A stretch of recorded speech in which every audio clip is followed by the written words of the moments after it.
बिस्मिल्लाहिर्रहमानिर्रहीम। अस्सलाम वालेकुम नाज़रीन, आप यूट्यूब चैनल देख रहे हैं। मैं इमरान खान हूं और तब से लेकर अब तक लड़ाई यही चल रही है कि कौम इमरान खान को माइनस होने नहीं दे रही।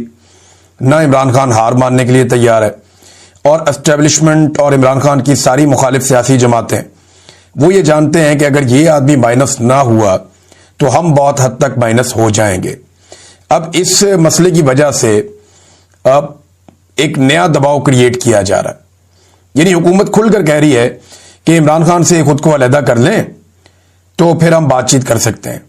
यानी इमरान खान साहब के बयानिए से, इमरान खान साहब से अपने आप को अलग कर लें पाकिस्तान तहरीक इंसाफ के लोग, तो फिर उनके साथ बातचीत हो सकती है। एक तो बातचीत के लिए मिन्नत तरला कोई नहीं कर रहा। मैंने देखा नहीं कि पाकिस्तान तहरीक इंसाफ के लोग, हम वो ये जरूर कहते हैं कि मुल्क के लिए हम बातचीत करना चाहते हैं और हम ये चाहते हैं कि पाकिस्तान में जो स्पेस छीन ली गई इदारों से या पार्लियामान से वो उनको वापस दी जाए, सियासी जमातों को जमहूरी हक उनका लौटाया जाए, उसके लिए वो अपनी कोशिश करते रहते हैं। अब इमरान खान साहब को दहशतगर्द डिक्लेयर किया जा रहा है। ये बार बार कहते हैं जी दहशतगर्द है, मुल्क दुश्मन है। मैं चंद सवालात आपके सामने रखता हूं। क्या पाकिस्तान तहरीक इंसाफ का इमरान खान साहब ने कोई मुसल्ला विंग बनाया हुआ है? आज तक आपको ऐसी कोई खबर मिली? कोई भी नहीं। ये कहते हैं जी असला आ गया, ये आ गया जलसा के अंदर या जलसा गाह के अंदर। आज तक दिखाएं ना कितनी बंदूकें इन्होंने देखी हैं।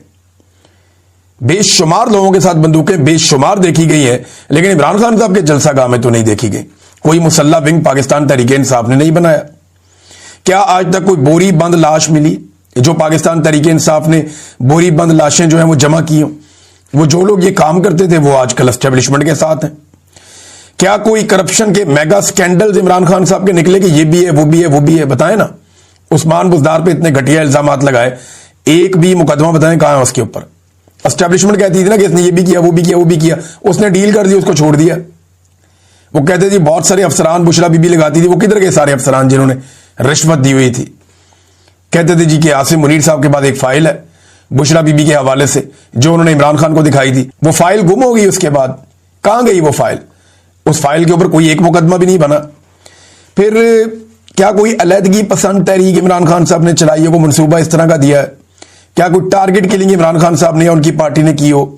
कभी कोई पाकिस्तान तहरीक इंसाफ के बंदे ने खुद को हमला कर दिया हो, या कभी किसी पुलिस वाले या दीगर फोर्सेस के बंदे में से किसी एक को भी गोली लगी और वो गोली लगने से जख्मी हुआ हो या शहीद हुआ हो और ये बताएं जनाब इनको पाकिस्तान तहरीक इंसाफ ने मारा? एक भी वाकया आपको ऐसा नहीं मिलेगा।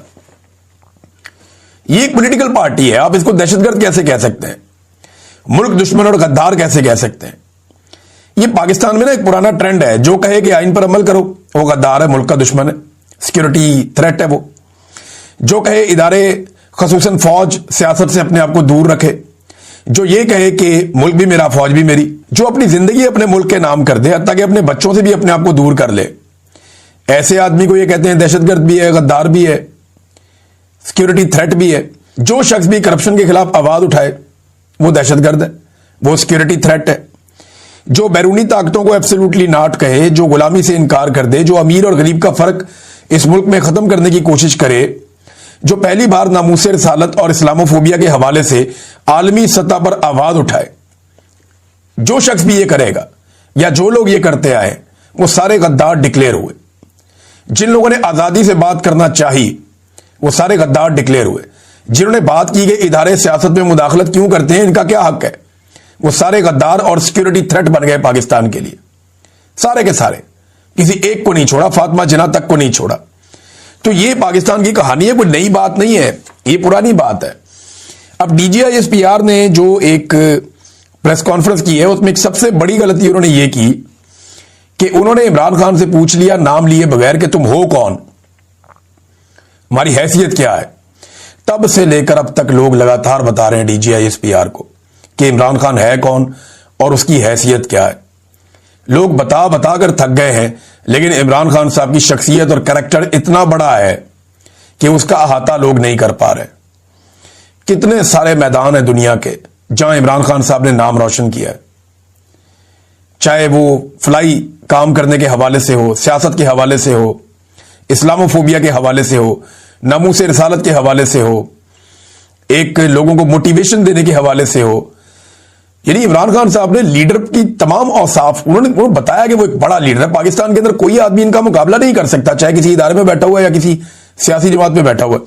तो तब से लेकर अब तक लोग DGISPR को लगातार इतने दिनों से बता ही रहे हैं कि ये है इमरान खान, ये है इमरान खान, ये है इमरान खान, और सोशल मीडिया इससे भरा पड़ा। मैंने नादरीन एक सर्वे करवाया सोशल मीडिया पे, ये बड़ा इंपॉर्टेंट सर्वे है। इस सर्वे में मैंने सवाल पूछा कि क्या फील्ड मार्शल आसिम मुनीर साहब पे इमरान खान साहब जो तनकीद करते हैं, क्या वो तनकीद पाकिस्तान के ऊपर है या पाकिस्तान की पूरी फौज के ऊपर है या आसिम मुनीर साहब के ऊपर है? क्योंकि जितने भी लोग इमरान खान साहब के मुखालिफिन हैं वो ये कहते हैं इमरान खान ने फौज पे हमला कर दिया है, इमरान खान ने रियासत पे हमला कर दिया है। वो कहते हैं जी इमरान खान ने पाकिस्तान पे हमला कर दिया। हमने सर्वे करवा लिया। इसमें मैंने सर्वे जो करवाया ना, एक नए तरीके से करवाया, क्योंकि आजकल बॉट्स हैं, आजकल जाली तरीके से अगर आप सवाल जवाब पूछें तो वो ऑप्शन को करके और उसके अंदर से वो अपनी वोटिंग करवा लेते हैं, जाली वोट भी पड़ जाते हैं सर्वेस के अंदर। ये नया तरीकाकार है। ट्रेंड एक चल रहा होता है, अचानक से एकदम बहुत सारे वोट्स पड़ते हैं तो ट्रेंड को चेंज करते हैं। लिहाजा एक नया तरीका है, आप इससे भी सर्वे करवाया करें। इसमें आप ऑप्शन दे दें 1 और 2 और लोगों से कहें कि कमेंट के अंदर लिखें। मैंने लगभग कोई 650 के करीब कमेंट्स पढ़े हैं अभी तक, 650 कमेंट्स आए जब मैं वीडियो रिकॉर्ड कर रहा हूं कि लोगों ने कौन सा ऑप्शन लिया। मैंने कहा जिन लोगों को यह लगता है कि आसिम मुनीर साहब पे तनकीद करना, पाकिस्तान पर तनकीद करना और फौज पे तनकीद करना है, वो कहें हां, और जिन्हें लगता है कि आसिम मुनीर पर तनकीद करना, पाकिस्तान पर तनकीद करना और फौज पर तनकीद करना, तो आप नहीं का ऑप्शन भी ले सकते हैं। तो हैरत अंगेज तौर पे सब लोगों ने नहीं का ऑप्शन लिया। मुझे सिर्फ 3 लोग मिले हैं जिन्होंने हां का ऑप्शन लिया, यानी 1 को चूज किया। 3 लोग मिले हैं लगभग 600 लोगों में से, आधा फीसद बनता है। यानी आधा फीसद पाकिस्तानियों को यह लगता है इस सर्वे के मुताबिक कि इमरान खान साहब जो तनकीद करते हैं फील्ड मार्शल आसिम मुनीर पर, यह पाकिस्तान के खिलाफ है ये बात, या पाकिस्तान की फौज के खिलाफ है ये बात। भाई ये तो फौज के हक में है कि फौज का सियासत के लिए इस्तेमाल बंद किया जाए। इमरान खान साहब ये कहते हैं आसिम मुनीर साहब को, ये तो फौज के हक में, खिलाफ कैसे हो गया? तो पाकिस्तानी भी यही सोचते हैं। 99.5% पाकिस्तानियों ने कहा कि नहीं, ये सिर्फ आर्मी चीफ पे तनकीद इमरान खान कर रहे हैं, उनकी गलत पॉलिसियों पे तनकीद कर रहे हैं। इस तनकीद का कोई पाकिस्तान के ऊपर असर नहीं है, ये रियासत के खिलाफ नहीं है, ये कोई फौज के खिलाफ साजिश नहीं है। अब 3 लोग कौन है जिन्होंने उल्टा वोट डाल दिया, जिन्होंने कहा नहीं ये फील्ड मार्शल पे तनकीद, पाकिस्तान पे तनकीद है? इनमें एक मोहम्मद उबैद सरफराज है, इनके टोटल 23 फॉलोअर्स हैं। 2022 में इन्होंने अकाउंट बनाया था। और एक इमरान सादिक साहब हैं, इनके 112 फॉलोअर्स हैं। 2014 में इन्होंने अकाउंट बनाया था। एक अर्तुगरुल बे साहब है, इनका ये कोई फेक अकाउंट है, 172 इनके फॉलोअर्स हैं और 2023 में इन्होंने अकाउंट बनाया था। बस इन लोगों ने किया। और किसी साबिर भाई ने एक बड़ा जबरदस्त सर्वे करवाया, साबिर शाकिर साहब ने सवाल पूछा कि आपके ख्याल में DGISPR किसके तर्जुमान है? ये DGISPR साहब को इसके बारे में सोचना चाहिए, क्योंकि इदारे के अंदर भी जो हमें इतला मिली है वो ये है कि बड़ा सख्त रिएक्शन है और बहुत सारे लोग सर पकड़ के बैठे हुए कि DGISPR ने किया क्या, इदारे के ऊपर इतना बड़ा खुदकुश हमला कर दिया। पूरे इदारे की जो एक इमेज है जिसको बड़ी मुश्किल से इदारा संभालता है, अव्वल तो वो इमेज जब इन्होंने जो हरकतें की हैं उसकी वजह से पूरे इदारे की खराब हुई है। ये वाली प्रेस कॉन्फ्रेंस ने तो एक सोने पे सुहागा वाला काम कर दिया, यानी सारा ही काम खराब कर दिया पकड़ के। तो सवाल पूछा साबिर शाकिर भाई ने कि DGISPR किसकी तर्जुमानी करते हैं? ऑप्शन दिए थे फौज की, दूसरा ऑप्शन दिया था आसिम मुनीर की, तीसरा ऑप्शन दिया था आले शरीफ की। तो जनाब सिर्फ 6% पाकिस्तानियों को लगता है कि DGISPR फौज की तर्जुमानी करते हैं। अब ये DGISPR साहब को सोचना चाहिए कि 94% पाकिस्तानियों को लगता है कि वो तर्जुमानी कर रहे हैं आसिम मुनीर साहब की और शरीफ खानदान की। 65% कहते हैं आसिम मुनीर साहब की और 29% कहते हैं आले शरीफ की। तो फौज की तर्जुमानी कर रहे हैं, हालांकि उनकी ड्यूटी फौज की तर्जुमानी करना है। तर्जुमान पाक फौज का उनका ओहदा है DGISPR का। और यहां पे सिर्फ 6% पाकिस्तानी ये समझते हैं कि वो अपने इदारे की तर्जुमानी करते हैं। बाकी लोगों को लगता है कि या तो वो आसिम मुनीर साहब की तर्जुमानी करते हैं या फिर वो तर्जुमानी करते हैं जनाब आले शरीफ की। अब नाजरीन, फैसल वाडा साहब और 1-2 लोग ही बचे हैं जो धमकियां लगाने का काम कर रहे हैं DGISPR के बाद। बहुत सारे लोग इसको ओन तो कर रहे हैं। फैसल वाडा ने बड़े अजीब तरीके से टीवी पे बैठ के तो गंद मारना शुरू कर दिया और जी शेख वकास अकरम को हम कहेंगे टॉमी बाहर आओ, वो टॉमी बाहर आ जाएगा। फिर उनका एक छोटा टॉमी है जो एमएनए है, उसे भी कहेंगे टॉमी बाहर आओ, वो भी बाहर आ जाएगा। फिर एक सेनेटर है खुर्रम निशान, वो अब दहशतगर्द है, उसके साथ वो करेंगे जो दहशतगर्दों के साथ होता है। अंदाजा करें आप, रगड़ के रख देंगे, ये कर देंगे, वो कर देंगे। फैसल वाडा की धमकियां ही खत्म नहीं हो रही, मैं हैरान हो रहा हूं, धमकियां ही खत्म नहीं हो रही। और फिर जवाब तो आना था।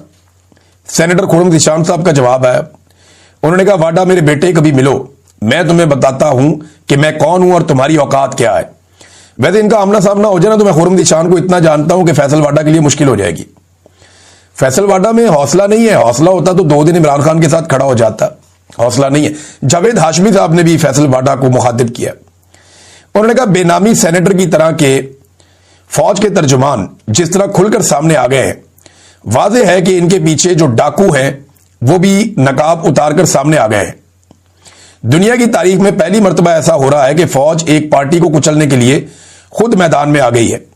आप अपना यह शौक भी पूरा करके देख लें, आपने कई जंगें जीती होंगी, मगर इस अवाम से जंग और अवाम ने जिस लीडर इमरान खान को मैंडेट दिया है उसके साथ जंग करना आपके बस की बात नहीं है। सारे इकट्ठे होकर पड़ गए इमरान खान को, और इकट्ठे होकर भी इमरान खान साहब का मुकाबला नहीं कर पा रहे। फैसल वाडा साहब ने जो बात की वो सिंपल ये है, मुझे नाज़रीन बड़ा अच्छी तरह याद है, ये जो बड़के मारने वाले लोग हैं ना, इनकी मैं आपको एक मिसाल देता हूं। हम लोग जब छोटे थे तो सब बच्चों की तरह हमें बड़ा शौक था कि हम जानवरों को देखें, चिड़ियाघर जाए, वहां पे भालू है, शेर है, चीता है, ज़राफ़ा है, ज़ीब्राज़ होते हैं, हाथी भी होता था। तो बड़ा लगाव होता है ना बच्चों को जानवरों के साथ, हमें भी था। तो हम अपने पेरेंट्स से जिद करके, बाकी बच्चे भी सारे, हम लोग जाते थे चिड़ियाघर लाहौर में रहते थे, वहां जाते थे देखने के लिए, छोटे छोटे होते थे।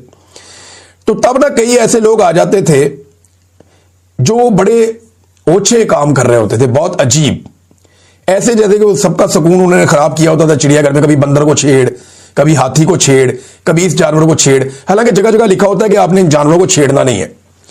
तो जो बब्बर शेर का पिंजरा था ना, उसके बाहर बहुत रश लगा हुआ होता था। ये मैं अपने बचपन का आपको वाकया सुना रहा हूं। तो वहां पे ना ये बहुत सारे लोग आए हुए थे, ये अब खड़े हो गए वहां पे, ये गंवार किस्म के लोग थे, इन्हें अकल मौत कोई नहीं थी, फैमिलीज को देखने भी नहीं दे रहे थे, और वहां पे इन्होंने इकट्ठे जमघट्टा लगा दिया। आवारा किस्म के लोग थे, शेर को कोई मुंह चढ़ा रहा है, कोई उसे आवाज निकाल रहा है, कोई कुछ कर रहा है, कोई कुछ कर रहा है। ये मेरा अपने आंखों देखा वाकया है, मैं छोटा सा था, मैंने देखा कि शेर काफी देर तक ना वहां बैठा रहा, लेटा रहा, ये उसको कभी मुंह चढ़ाए, कभी आवाज निकाले, कभी कुछ करे। एक लड़का तो ऐसा बदतमीज था, वो छलांग मार के अंदर जाकर उसको हाथ लगा के पिंजरे को वापस आ गया, डबल पिंजरा है ना, और वो बड़ी अजीब अजीब हरकतें कर रहे थे। एक बंदे ने पानी मुंह में डाल के उसने कुर्ली भी की। तो हम ये सोच रहे थे किसी को शिकायत लगाएं, ये क्या हरकतें कर रहे हैं, छोटे छोटे होते थे हम। इतने में मैंने देखा कि शेर उठा और वो दौड़ता हुआ एकदम पिंजरे की तरफ आया, और इन लोगों की मैंने दौड़ें देखी हैं। यानी ये जितने लोग शेर को छेड़ रहे थे ना, इनको मैंने उल्टे कदम पीछे की तरफ भागते हुए देखा। हालांकि सबको पता था वो पिंजरे में बंद है, सबको पता था कि वो जंगले के अंदर उसको कैद किया हुआ है, सबको पता था कि वो बाहर नहीं निकल सकता इस जेल में से। यही हाल आज इमरान खान का है। उसको जेल में डाल के ना बड़े बड़े लोग बड़के मारते हैं, कोई इधर छलांग मारता है, कोई इधर छलांग मारता है, कोई उसके ऊपर कीचड़ उछालता है, कोई उसकी बीवी के ऊपर कीचड़ उछालता है, कोई उसकी बहन के बाल पकड़ के खींचता है, कोई उसे ओए तोए करता है, कोई उसे गाली देता है, कोई उसे ज़हनी मरीज कहता है, कोई उसे बदतमीजी करता है। तो ये सारे लोगों की औकात बिल्कुल वैसी है जैसी वो पिंजरे के बाहर खड़े हुए लोगों की थी। और शेर बैठा हुआ इन्हें देख रहा है, वो अंदर से एक धाड़ मारता है और इनकी दौड़ें लग जाती हैं। एक धाड़ मारता है अंदर से, वो इनकी दौड़ें लग जाती हैं। फर्ज करें अगर वो शेर बाहर आ गया तो इनके साथ क्या होगा। ये चिड़ियाघर तो क्या लाहौर की बाउंड्री से बाहर निकल जाएंगे, मैं उसकी मिसाल दे रहा हूं। तो नादरीन, ये मैंने जो वाकया देखा, मुझे ये सिमिलैरिटी नजर आ रही है। इमरान खान को भी पिंजरे में बंद किए हुए एक शेर की तरह आप ले सकते हैं, जिसको बाहर खड़े हुए आवारा किस्म के लोग, जिनकी अपनी कोई औकात और हैसियत नहीं है और कोई उनके अंदर दिल गुर्दा नहीं है, वो उसको छेड़ रहे हैं। और जिस वक्त वो उठता है, जरा सा धाड़ता है, इनकी दौड़ें लगती हैं। और अगर कहीं वो बाहर आ गया इस पिंजरे से, तो इन सबको पता है कि इनका मुस्तकबिल क्या होगा। और ये जो बाकी सियासी जमातें हैं ना, ये जो आज मजे ले रही हैं, ये कल को पछताएंगी। जिस तरह इमरान खान साहब अपनी जिंदगी में अपनी चंद गलतियों पर पछताते रहे ना, इस तरह ये लोग बहुत पछताएंगे, बल्कि इनको पछताने का मौका भी नहीं मिलेगा। वजह यह है कि इमरान खान साहब ने तो कैलकुलेटेड मिस्टेक्स की थी, इन्होंने तो तबाहियां ही फेर दी, इन्होंने तो सारी लिमिट्स ही क्रॉस कर दी और इस लेवल की लिमिट्स क्रॉस की हैं कि इनके पास कल को कोई जस्टिफिकेशन रहेगी भी नहीं। अब कल मंगल है, आज मंडे है, कल मंगल का दिन है, दोबारा इमरान खान साहब की बहनों की मुलाकात का दिन है। पिछली मरतबा बहुत बड़ी तादाद में लोग गए थे मुलाकात करवाने के लिए, खासतौर पर पंजाब से बहुत बड़ी तादाद में लोग निकले थे। अब टाउट्स धमकियां लगा रहे हैं पहले से ही कि मुलाकात नहीं होनी इमरान खान की, हम करवाने ही नहीं देंगे मुलाकात। और ऑब्वियस है जिस तरह का स्टेटमेंट इमरान खान साहब ने दिया उसके बाद मुलाकात होना थोड़ा मुश्किल है। लेकिन पेशावर का जलसा बड़ा कामयाब हुआ। अब इमरान खान साहब सबसे पहले तो पेशावर के जलसे का जिक्र करेंगे और फिर वो जिक्र करेंगे आसिम मुनीर साहब को मिलने वाले इस्तिस्ना पे और दोबारा जो उनकी तैनाती है इस मामले के ऊपर भी। लिहाजा कोशिश शायद की जाए कि इमरान खान साहब की बहनों को ना मिलने दिया जाए। अब डिपेंड करता है कि कारकुन कितना दबाव बढ़ा सकते हैं या बना सकते हैं। ये फैसल वाडा ने और बाकी लोगों ने जो टाउट्स हैं इन्होंने दावा किया कि बहुत दूर यहां जेल से रोक दिया जाएगा, नहीं जाने दिया जाएगा जेल की जानिब। और यह भी कहा गया कि इमरान खान साहब की बहनों को गिरफ्तार भी किया जा सकता है। तो देखते हैं कि कल मंगल वाले दिन क्या होता है। बहरहाल इमरान खान की बहनें कह रही हैं कि हम तो जरूर जाएंगे, किसी सूरत हम नहीं रुकने के, हम पहुंचेंगे। और नाज़रीन एक और चीज, ये जो सुहेल अफरीदी का जलसा चल रहा था ना पाकिस्तान तहरीक इंसाफ का या तहरीक तहफ़्फ़ुज़ आईन पाकिस्तान का पेशावर में, सिर्फ एक ट्विटर अकाउंट के ऊपर, सिर्फ एक अकाउंट की बात कर रहा हूं, सिर्फ एक अकाउंट पे 80,000 लोग उसको देख रहे थे लाइव। एक अकाउंट पे 80,000 लोग उस जलसे को लाइव देख रहे थे। टिकटॉक पे अलग चल रहे थे, ट्विटर के ऊपर दीगर अकाउंट्स के ऊपर अलग चल रहे थे, फेसबुक के ऊपर लाइव अलग चल रहा था, यूट्यूब के ऊपर कई चैनल्स पे लाइव अलग चल रहा था। यानी अलग अलग प्लेटफॉर्म्स के ऊपर यह चल रहा था पाकिस्तान तहरीक इंसाफ का जलसा। सिर्फ एक प्लेटफॉर्म पे 80,000 लोग देख रहे थे। अभी अशर बाजवा साहब हैं या कुछ और दोस्त हैं, वो जब डाटा इकट्ठा करेंगे पता चलेगा कितने मिलियन लोग देख रहे थे, लेकिन 80,000 सिर्फ एक प्लेटफॉर्म पे। अब आप अंदाजा करें कि DGISPR की जब लाइव प्रेस कॉन्फ्रेंस चल रही थी, जब पाकिस्तान के सारे जर्नलिस्ट बुलाए गए थे, उसे चंद 100 लोग देख रहे थे, सिर्फ चंद 100 लोग। इतना बड़ा फर्क है। वो उन्होंने पूछा ना कि इमरान खान तुम्हारी हैसियत क्या है, तुम हो कौन? ये हैसियत है कि वो जेल में बैठा है और सिर्फ उसके नाम के ऊपर एक जलसा हो रहा है, और उसके नाम के ऊपर जलसा हो रहा है, उसका एक जूनियर लीडर वहां पे वजीर आला के तौर पे खड़ा है, और सिर्फ एक अकाउंट पे 80,000 लोग देख रहे हैं। और आपको सारे अकाउंटों पर मिलाकर 10,000 लोग नहीं देख पाए। सारे अकाउंटों पर मिलाकर चंद 100 चंद हजार लोग होंगे मैक्सिमम सारे मिलाकर। तो आप कैसे पूछ सकते हैं उससे कि तुम्हारी हैसियत क्या है? वो रोजाना अपनी हैसियत साबित करता है। दो सहाफी हैं नादरीन, अहमद नूरानी साहब और जमील फारूकी साहब, और एक पॉलिटिकल फिगर है समाबिया ताहिर साहबा। इनके ऊपर नादरीन सोशल मीडिया पे मुबैना तौर पे पाक फौज के खिलाफ प्रोपेगेंडा करने पर अलग-अलग मुकदमात में इनको इश्तिहारी करार दे दिया गया। इंतहाई अफसोसनाक हरकत है। अहमद नूरानी साहब तो चले पाकिस्तान में नहीं है, उनके ऊपर मुकदमा दर्ज कर दिया। जिस मुल्क में वो हैं वहां चले जाएं और जाकर उस खबर की बुनियाद के ऊपर वहां पे मुकदमा करें, आपको पता चल जाएगा। अगर उनके पास सबूत है तो वो वहां पे देंगे, वहां जाकर केस करें ना जहां पे वो मौजूद हैं। पाकिस्तान के अंदर आप कैसे केस कर सकते हैं? दूसरा जो समाबिया ताहिर साहिबा है वो तो पाकिस्तान में मौजूद हैं, जो जमील फारूकी साहब हैं वो भी पाकिस्तान में है। उनको बारों बार इश्तिहारी कर दी है, भाई उन्हें नोटिस करें, उन्हें बुलवाएं, वो अदालत में आकर खड़े होकर जवाब देंगे। उन्हें मौका ही नहीं दिया जवाब देने का। इस किस्म की पाकिस्तान के अंदर 2 नंबरी और फ्रॉड हो रहा है। नादरीन, मैंने आपको बताया था ब्रिगेडियर मोहम्मद अहमद साहब 97 ईयर्स के हैं, ये फर्स्ट PMA लॉन्ग कोर्स के हैं। तो इन्होंने एक स्टेटमेंट दिया था, फौज के बारे में एक पैगाम जारी किया था। अब कर्नल रिटायर्ड सुहेल अनवर साहब हैं, इन्होंने भी एक अपील की है और फील्ड मार्शल से की है कि जनाब बस कर दें, अब आप अपने आप को फौज से अलग कर दें। इससे बहुत ज्यादा मुतनाज़ आप हो गए हैं सियासी एक्टिविटीज की वजह से, और इसकी वजह से फौज का नुकसान हो रहा है। तो अब जो है वो अपीलें भी आना शुरू हो गई हैं। एक तरफ जो है वो एक्स सर्विसमैन की एक सोसाइटी है, उन्हें इकट्ठा करके PTI के खिलाफ बयानिया बनाया जाता है। दूसरी तरफ जो रिटायर फौजी अफसरान आजाद हैं वो ये बार बार कहते हैं कि फौज सियासत में मुदाखलत बंद करे। ये बात तो कायदे आज़म ने भी कही थी, कायदे आज़म की बात नहीं मानी तो किसी और की क्या मानी जाएगी। अब नाज़रीन आखिरी खबर, मुस्तफा कमाल साहब ने एक स्टेटमेंट जारी किया। ये जरा स्टेटमेंट सुने आप। वो कह रहे हैं शुक्र करें फौज सिर्फ प्रेस कॉन्फ्रेंस करके जवाब दे रही है, वरना इससे बहुत कम गुनाह पर माएं अपने बच्चों को ढूंढती रही हैं। यानी फौज के ऊपर इतना संगीन इल्जाम कि यानी कोई कुछ करता भी नहीं और उनके बच्चे गायब कर दिए जाते हैं और माएं फिर अपने बच्चे ढूंढती हैं। वो कह रहे हैं शुक्र करें कि फौज सिर्फ प्रेस कॉन्फ्रेंस कर रही है, वरना वो जबरी तौर पे लापता भी कर सकती है। ये क्लैरिटी है ना कि माएं अपने बच्चे ढूंढती रही हैं, या तो जबरी तौर पे लापता कर देंगे या मार के लाश छुपा देंगे। तो फौज के ऊपर इतना घिनौना और घटिया इल्जाम किसने लगाया? मुस्तफा कमाल ने लगाया। कमाल नहीं कर दिया।